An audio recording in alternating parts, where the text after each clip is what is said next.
Hey pals, how's it going? How is pandemic life treating you? Is anybody finding it a bit of a roller coaster? I'm like, I can do this. This is fine. Have a couple of days of like enjoying the rhythm and the slowness, and then like on a third day I was like, oh, I'm never gonna survive this. I think it's my introvert and extroverted parts of myself kind of like doing this dance of domination. Today we're going to talk about something very, very juicy.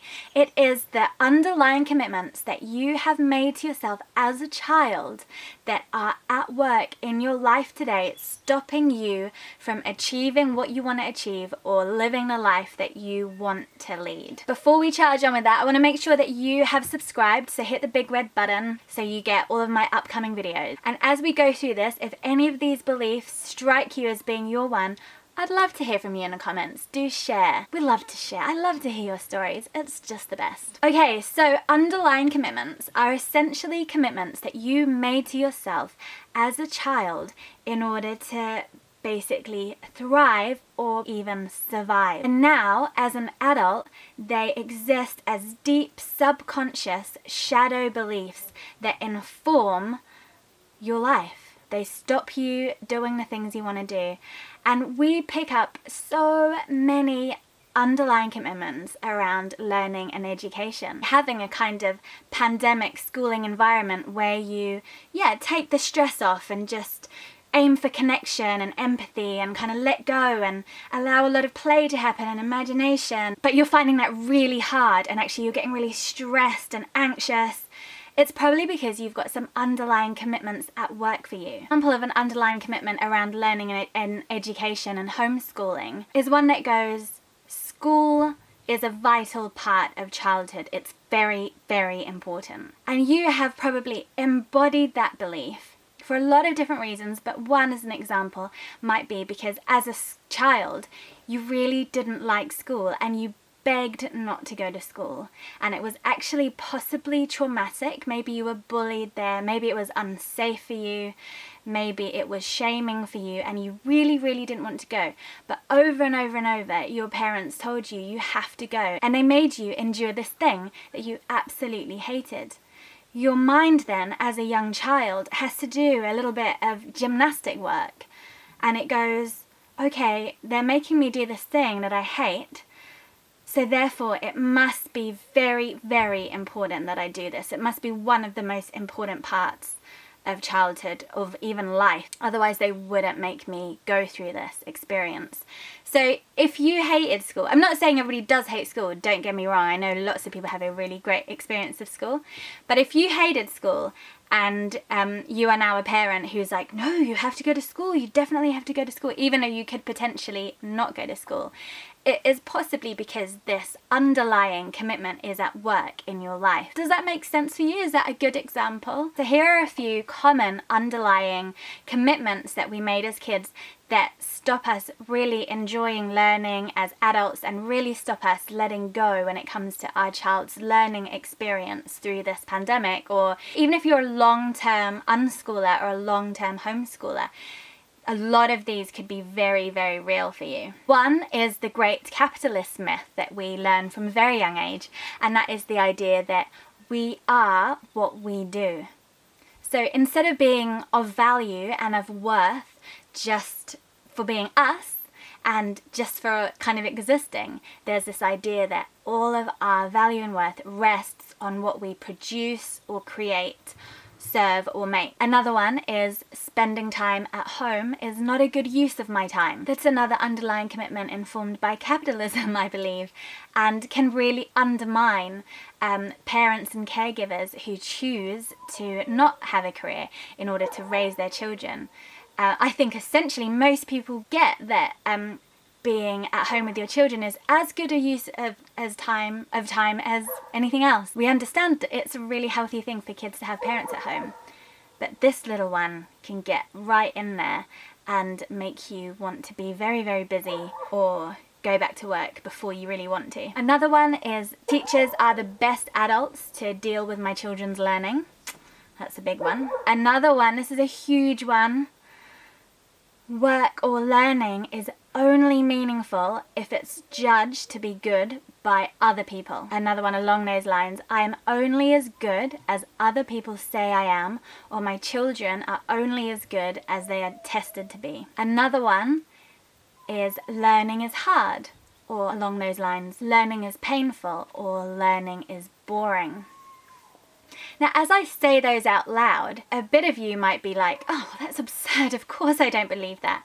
But there's quite possibly a deeper part of you that really resonates with. You're like, yeah, I actually do have that belief deep down, and that really is informing my choices as an adult. So I want to address just 3 of those ones, and in doing so, let you know how you can deal with some of these underlying commitments.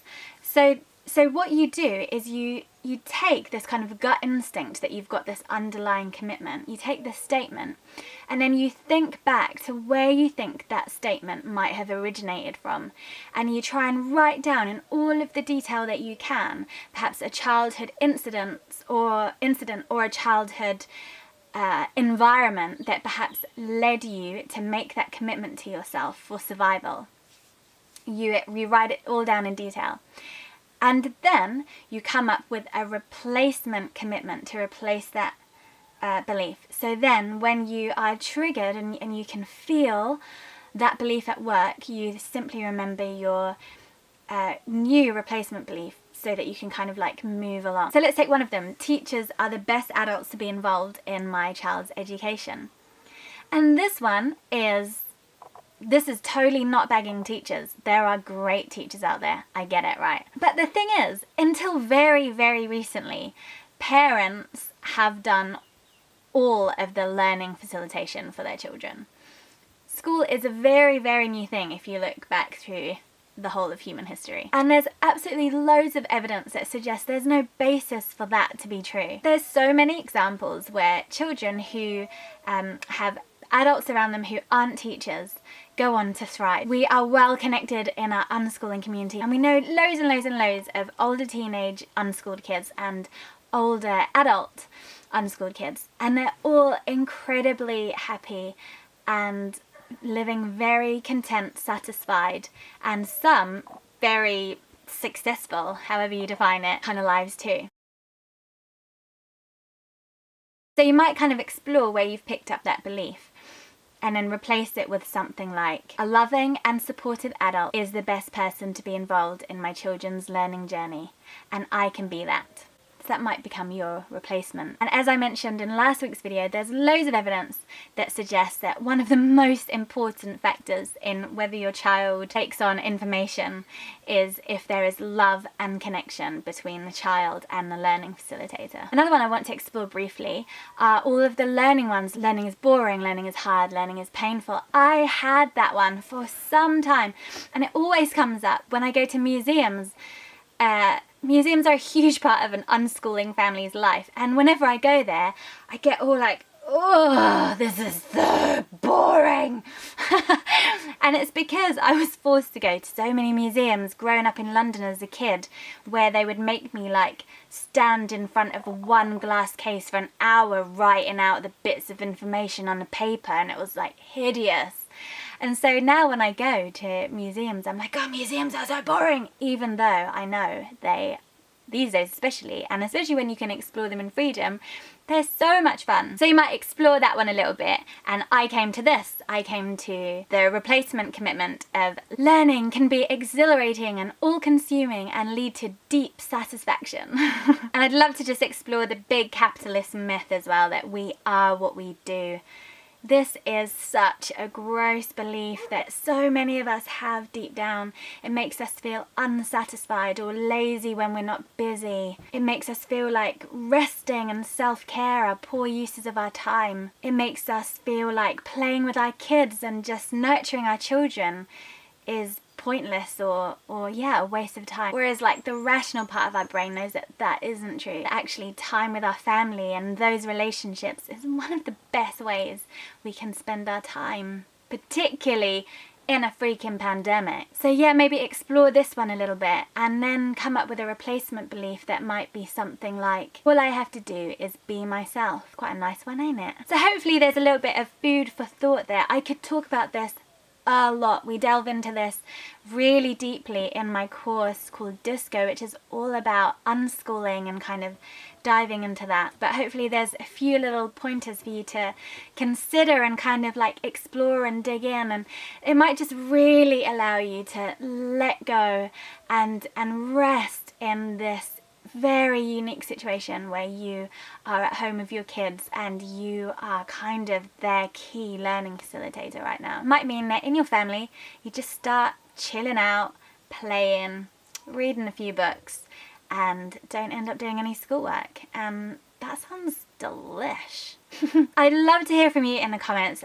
Let me know if any of those resonated or if any new ones came up, because there's obviously hundreds, myriads of underlying commitments that we have signed up to when we were wee ones. Don't forget to subscribe. If this was helpful, I'd love you to share it around wherever you are in the world. Much love and take care. Mwah!